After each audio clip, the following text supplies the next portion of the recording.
the show is going running today, I think it's a phenomenal success. Well, it has exceeded our wildest of expectations because we are coming to Vizag after a gap of around 15 years. Traditionally, it's been held in Chennai, Goa, Cochin. So we were slightly apprehensive whether we'll be able to pull it off in Vizag in a short space of around 3 months. And both EPIDA as well as the Seafood Exporters Association of India have really worked day and night to make this such a grand success. Now, if you look at the theme of the event, it is mostly on the biosafety aspect and also on sustainability. How has this theme been incorporated into this event? This is a process, the process of sensitizing all the stakeholders, and that's the precise reason why this theme was chosen. We have had series of technical sessions, and it's very gratifying that unlike the previous shows, where the bulk of the crowd gravitated towards the stalls where actual business is being transacted, we found this time a substantial number of delegates thronging the discussions in the technical sessions, where we had speakers from all over the world speaking about these topics, bringing to the table the cutting edge technology and the latest regulations that are being imposed by the international agencies. So there's a lot of interest to get more awareness to follow these norms. However stringent it is, there is no gainsaying the fact that we have no other alternative other than to follow these norms.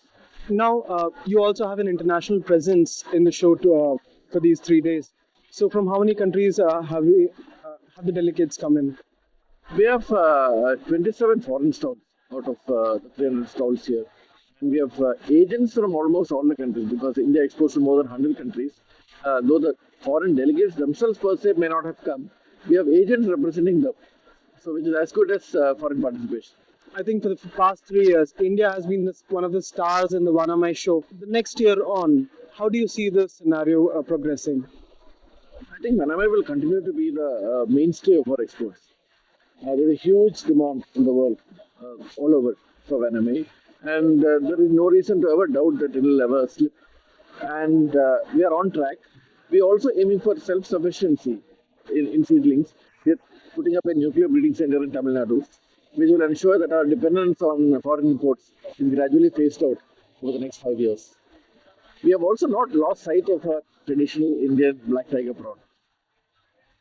Of course, it had a serious reverse in the 90s, which forced us to shift rocks and go to Vaname.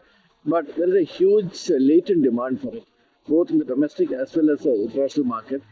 In terms of its taste, it is unique. In terms of its history and credibility, it has not been affected at all. So our trial project in Andamans is now nearing completion, and we hope to roll it out in the next 2 years. I hear that this trials that MPDA had run, RGCA in particular, they were very successful. So probably in the end of 2017, we could expect a rollout, a large-scale rollout. Actually, we just announced a few minutes back that the next international seafood show would be in Goa in early 2018. Hopefully, we should have Black Tiger back on track by the next show.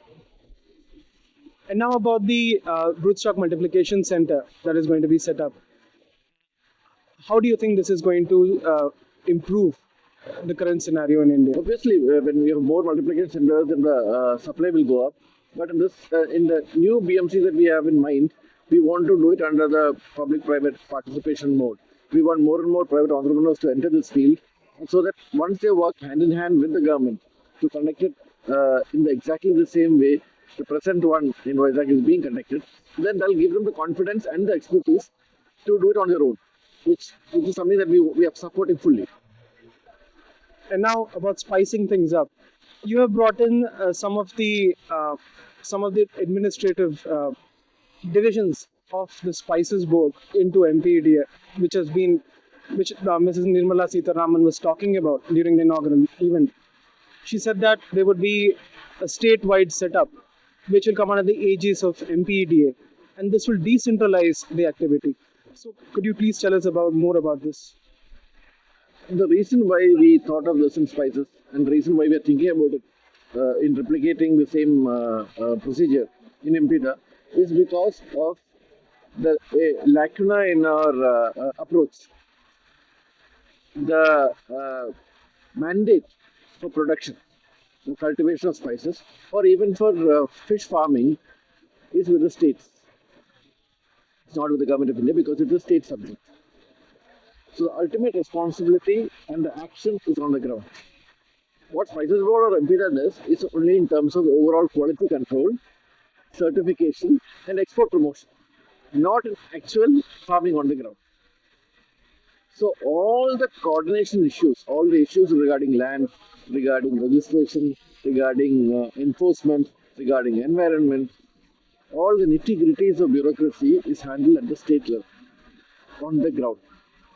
But whenever we have these big stakeholder meetings, MPDA is asked to explain this. Then MPDA actually collects these details and then is talking to the state government on a one-to-one basis. But by creating an institutional mechanism, there will be an institutional solution to solve these problems. Which is why we have requested the Chief Secretary of all the maritime states, all the coastal states, to chair these agencies and to solve these problems and fill the gap between the fish farmer and the exporter. The moment you reduce this gap, then the middleman is wiped out. And we want to bring in more and more exporters to talk directly to the farmers through the agents of MPDA as well as the state government. So MPDA's role over here will be just overseer or Actually convene these meetings. The regional office of MPDA in these states would actually be the member secretary of this agency.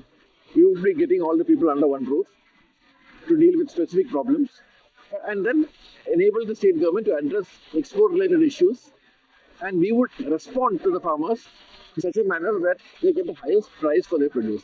Ultimately, whatever be our export earnings, if it is not translated into higher remunerative prices for the farmers, it doesn't serve any purpose. when you tried this in the Spices Board, what kind of a change did you see over the period? It is a recent initiative and we have had only 1 year to talk about it. But as I said earlier, getting the farmers to talk directly to the exporters opens up their worldview completely. We have had spice farmers now saying that why can't I export myself? So the ultimate aim would be if all the leading farmers in Andhra, they come forward and say, this is not rocket science. I think I will do it myself. And I'll ask for an export license and start exporting myself. Because if I know that a particular consignment of a particular quality can be produced by me and can be exported to this particular export market at this price, I will do it myself. It is to give the farmers this kind of confidence that we are bringing about this. Now, when we talk about the quarantine system in India, some people are of the opinion that there has to be additional quarantines set up in different places to enable easier transport to the hatchery. Your opinion on this?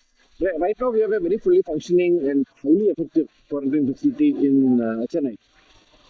But the bulk of the hatcheries are in Andhra Pradesh, which is quite far removed from Chennai. So, ensuring a biosafe corridor all the way from the quarantine facility to the endpoint is very critical. The other flip side is, do we have the demand for an additional quarantine facility? But I think we should think big and look at the long term. Not today, we will need it in the future. And let's be prepared for it right away, than having to think about it when we are forced to think about it. And now, biosafety, the theme of the event. How do you plan to sensitize the farmers on this aspect and also ensure that they have products that are actually biosafe? Of course, CAA has come up with its plan. Is there anything MPDA will pitch in and do? Specifically, we have to increase our sensitization campaigns, awareness campaigns.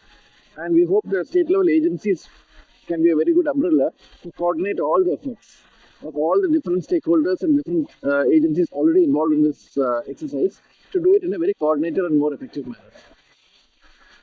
And regarding introduction of other species, some people are touting blue shrimp as a potential.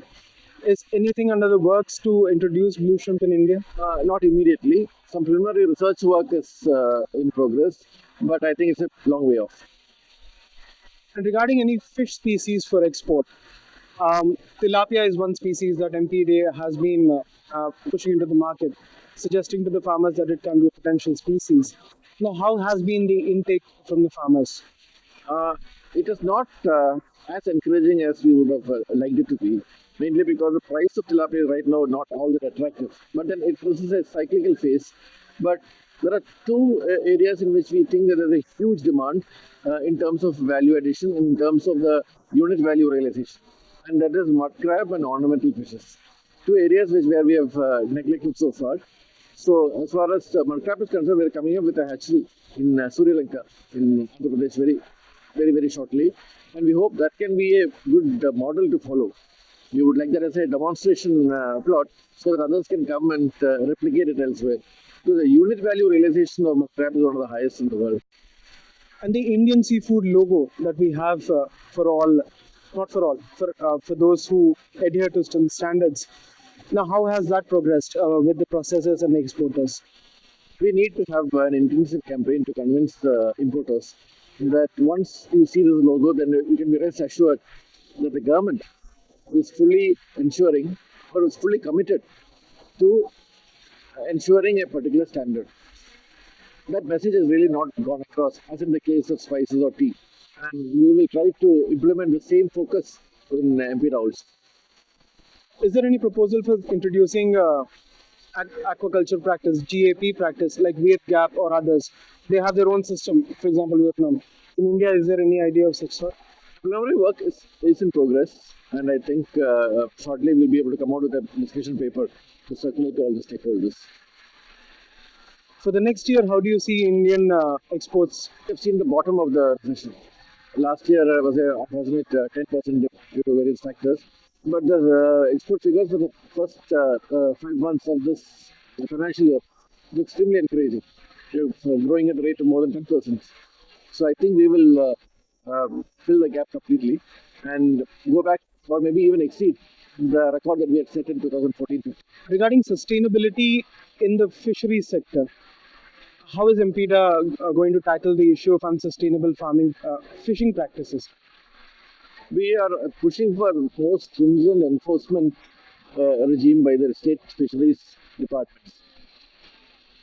We are going to have, we recently completed one session with the government of Kerala, but the fisheries minister committed that they will ensure that the size restrictions of the trawling nets will be fully implemented. So we are going to talk to the different state governments, and as I said earlier, a particular agency like this, a state level agency like this, which is a lot of buy-in from the state governments, will be very useful for us to communicate this message. In the marine sector, there is this issue of IUU fishing, and there are lots of complaints that other countries are coming in and fishing in Indian waters. Is there anything that can be done administratively to control this? We are in touch with the agencies like the Coast Guard and the state government marine enforcement wings, and I think enforcement is the only solution. Not just for IUU by other countries, but we must also control IUU of our own fishing, because we have had cases being reported against India. We will lose face if we have an Indian fisherman being caught under the IUU regulations. What is the focus of MPEDA for the next 3 years? To achieve the target of $10 million of exports by 2020. Thank you for your time, Dr. Tilak.